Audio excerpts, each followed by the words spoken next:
Good morning बच्चों, मैं doctor Savita Shukla, assistant professor Pentium point technical college Rewa. आज ऑनलाइन क्लास के माध्यम से फिर हम आपसे जुड़ रहे हैं और हमें पूर्ण विश्वास है कि आप सभी लॉकडाउन का पालन करते हुए घर में पूर्ण रूप से स्वस्थ एवं सुरक्षित होंगे। साथ ही कोरोना जैसी महामारी से बचने के लिए आप लोग निरंतर अपने हाथों को साबुन से धोते रहिए और घर से बाहर निकलने से पहले मास्क का प्रयोग जरूर करिए। साथ ही आपके महाविद्यालय द्वारा जो ऑनलाइन क्लास आयोजित की जा रही हैं, उसका आप पूरा लाभ उठाइए। तो चलिए आज ऑनलाइन क्लास में हम आपको एक टॉपिक देते हैं, मूल्य निर्धारण में समय तत्व। इससे पहले वाले वीडियो में हमने देखा था पूर्ण प्रतियोगिता के अंतर्गत कीमत का निर्धारण। मतलब पूर्ण प्रतियोगिता में कीमत का निर्धारण वहां पर होता है जहां पर मांग और पूर्ति की जो शक्तियां होती हैं वो आपस में बराबर होती है। आज हम देखेंगे मूल्य निर्धारण में समय का क्या महत्व है। किसी भी वस्तु की कीमत के निर्धारण में समय महत्वपूर्ण होता है, क्योंकि यदि समय में परिवर्तन आ जाए तो मांग और पूर्ति बदल जाती है और मांग और पूर्ति में परिवर्तन आ जाए तो उस कीमत में परिवर्तन होना स्वाभाविक है। इसी को ध्यान में रखते हुए मार्शल ने बाजार को 3 भागों में बांटा, अति अल्पकाल, अल्पकाल और दीर्घकाल। अति अल्पकाल में उत्पादक के पास बिल्कुल टाइम नहीं होता है वो की मांग के अनुसार पूर्ति को समायोजित कर सके, इसीलिए इसमें पूर्ति जो है स्थिर मानी जाती है। इसके अंतर्गत हम जो शीघ्र नष्ट होने वाली वस्तुएं होती है उनको शामिल करते हैं, जैसे दूध, दही, अंडा, मछली आदि। इसमें कीमत निर्धारण में मुख्य प्रभाव मांग का होता है, पूर्ति स्थिर होती है। यदि मांग बढ़ेगी तो कीमत बढ़ जाएगी और मांग घटेगी तो कीमत में भी कमी हो जाती है। दूसरा अल्पकाल। अल्पकाल में उत्पादक को थोड़ा समय मिल जाता है कि वो अपने प्लांट की में थोड़ा बहुत परिवर्तन कर सकता है या मशीन वगैरह का प्रयोग करके पूर्ति को बढ़ा सकता है, या उसके पास जो स्टॉक रखा हो तो स्टॉक को यदि मांग बढ़ती है तो स्टॉक को बाजार में बेचने के लिए प्रस्तुत करके पूर्ति को थोड़ा बढ़ा सकता है। लेकिन इसमें भी कीमत के निर्धारण में मुख्य प्रभाव मांग का ही होता है, पूर्ति को लगभग स्थिर ही माना जाता है। फिर तीसरा दीर्घकाल है। तो दीर्घकाल में उत्पादक के पास पर्याप्त समय होता है कि वो मांग के अनुसार पूर्ति को वो समायोजित कर ले। इसमें वो जो उत्पादक होता है अपने प्लांट में परिवर्तन अच्छे से कर सकता है। वो नई तकनीकी, नई मशीनें और संयंत्र सब चीजों में परिवर्तन करके पूर्ति को पूरी तरह से मांग के अनुसार घटा बढ़ा सकता है। और इसमें मूल्य निर्धारण में मांग और पूर्ति दोनों पक्ष महत्वपूर्ण होते हैं। तो चलिए अब हम चित्र की सहायता से देखते हैं कि मांग और पूर्ति में किस प्रकार मूल्य निर्धारण में क्या महत्व है। इसमें सबसे पहले देखते हैं अति अल्पकाल, वेरी शॉर्ट पीरियड। इसमें एक्स अक्ष पर वस्तु की मात्रा दिखाई गई है, वाई अक्ष पर वस्तु की कीमत। VSP very short period, VSPQ ये हमारा पूर्ति वक्र है जो एक सीधी खड़ी रेखा के रूप में दिखाया गया है और ये सीधी खड़ी रेखा के रूप में मतलब स्थिर है। और DD हमारा मांग वक्र है। ये दोनों एक दूसरे को E बिंदु पर काट रहे हैं, मतलब E संतुलन मूल्य है। अब यदि जहां पर काटते हैं वहां पर ये कीमत का निर्धारण होता है। तो वस्तु की कीमत यहाँ पर OP है और वस्तु की मात्रा OQ है।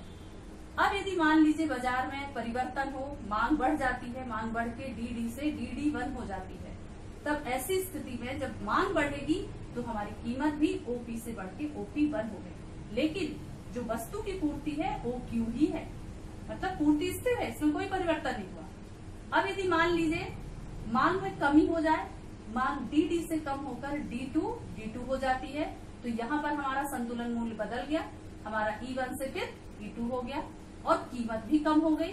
कीमत हमारी OP से घट के OP1 हो गई, लेकिन हमारी पूर्ति जो की त्यों OQ ही बनी हुई है। मतलब अति अल्पकाल में पूर्ति को बिल्कुल स्थिर है, पूर्ति में कोई परिवर्तन नहीं होता है। मांग में परिवर्तन होने पर कीमत में क्या हो रहा है, परिवर्तन हो रहा है। दूसरा अल्पकाल। अल्पकाल में हम देख रहे हैं कि एक्स अक्ष पर हमने वस्तु की मात्रा दिखाई है और वाई अक्ष में हमने वस्तु की कीमत दिखाई है। यहाँ पर भी DD मांग वक्र है और SPS ये हमारा पूर्ति वक्र है। ये दोनों एक दूसरे को E बिंदु पर काट रहे हैं, मतलब ये संतुलन मूल्य है। और यहाँ पर वस्तु की कीमत OP है और उत्पादक इस कीमत पर वस्तु की पूर्ति OQ मात्रा में कर रहा है।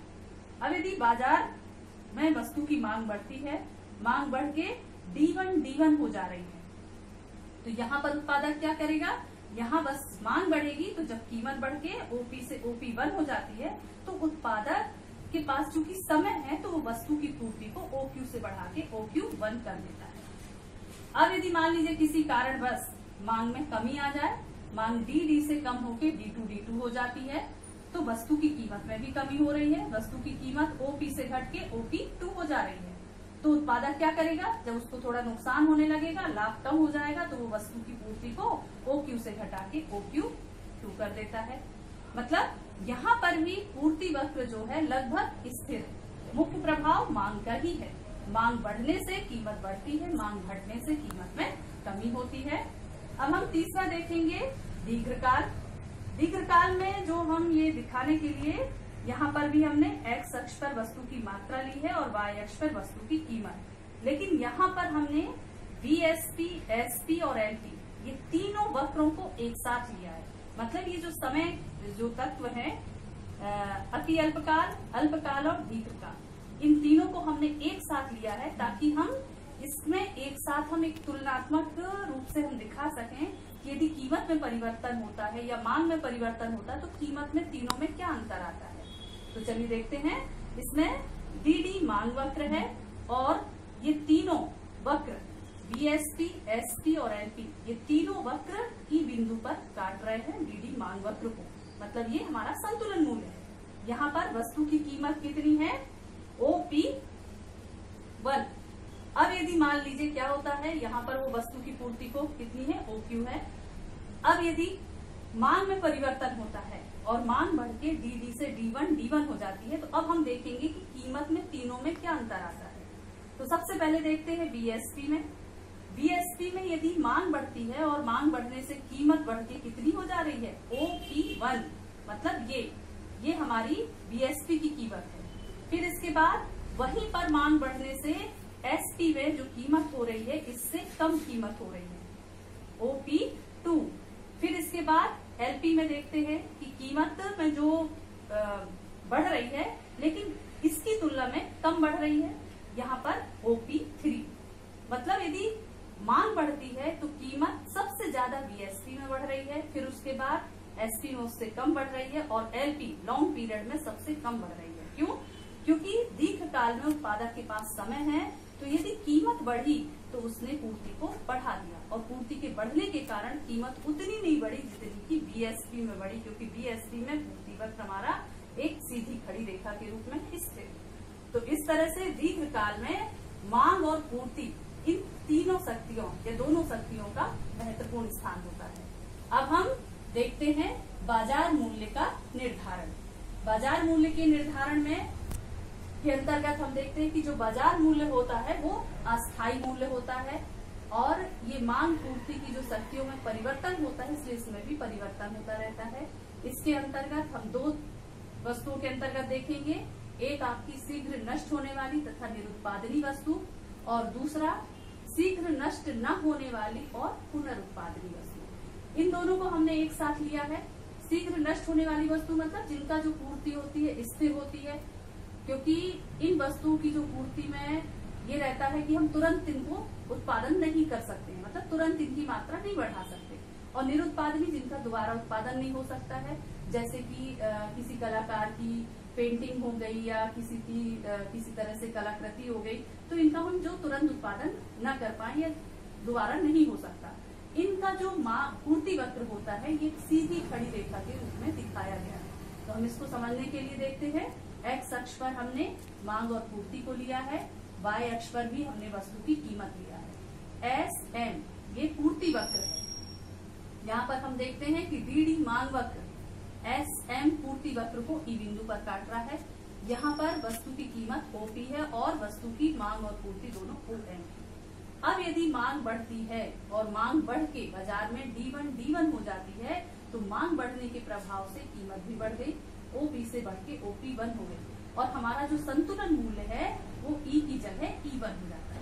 लेकिन मांग और पूर्ति दोनों वही है, इसमें कोई परिवर्तन नहीं हुआ, क्योंकि ये शीघ्र नष्ट होने वाली निरुत्पादनी है जिनका पूर्ति स्थिर है, इनको हम बढ़ा नहीं सकते। अब यदि किसी कारणवश मांग में कमी हो जाए, वो मांग डी से घट के D2 हो जाती है, तो कीमत गिर जाएगी। कीमत गिर के OP से गिर के OP2 हो जाती है। यहाँ पर ये भी पूर्ति गिरने पर, कीमत गिरने पर तब भी पूर्ति OM ही बनी हुई है। यहाँ पर हम देख रहे हैं कि OP2 ये सुरक्षित कीमत है, इससे नीचे कीमत नहीं गिरेगी, क्योंकि इससे नीचे गिरेगी तो विक्रेता अपनी वस्तु को बेचने को तैयार नहीं होगा। इसीलिए इसको ये डैश डैश करके इसमें दिखाया गया है E2M। दूसरा हम देख रहे हैं शीघ्र नष्ट न होने वाली या टिकाऊ वस्तु। शीघ्र नष्ट न होने वाली वस्तु की जिनका मतलब टिकाऊ वस्तुएं होती है, जिनको हम कुछ समय के लिए सुरक्षित रख सकते हैं। तो इनके अंतर्गत मूल्य निर्धारण कैसे होता है, तो इसमें हम देखते हैं एक्स अक्ष पर हमने मांग और पूर्ति को लिया है और वाई अक्ष पर हमने वस्तु की कीमत दिखाया। यहाँ पर भी DD मांग वक्र है और S E1 और S1 ये पूर्ति वक्र है। ये दोनों एक दूसरे को E1 पर काट रहे हैं। यहाँ पर वस्तु की कीमत कितनी है OP1 और वस्तु की मांग और पूर्ति ON1 है। अब यदि बाजार में मांग बढ़ जाए, मांग बढ़ के D1 हो जाती है, तो यहाँ पर वस्तु की कीमत भी बढ़ जाती है।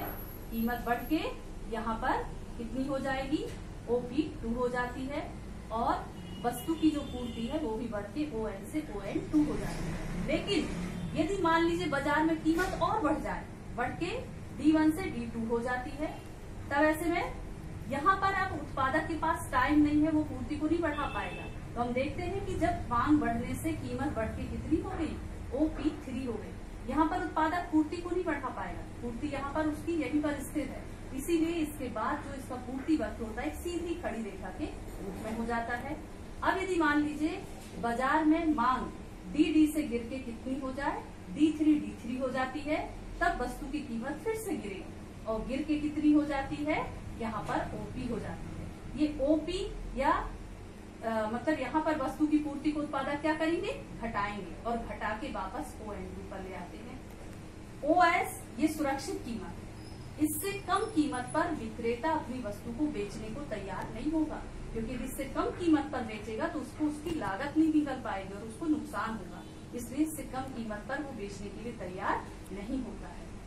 तो इस तरह से हम ये देखते हैं कि देखा कि बाजार मूल्य का निर्धारण कैसे होता है और मूल्य निर्धारण में समय का महत्व कैसे है। तो चलिए, थैंक यू।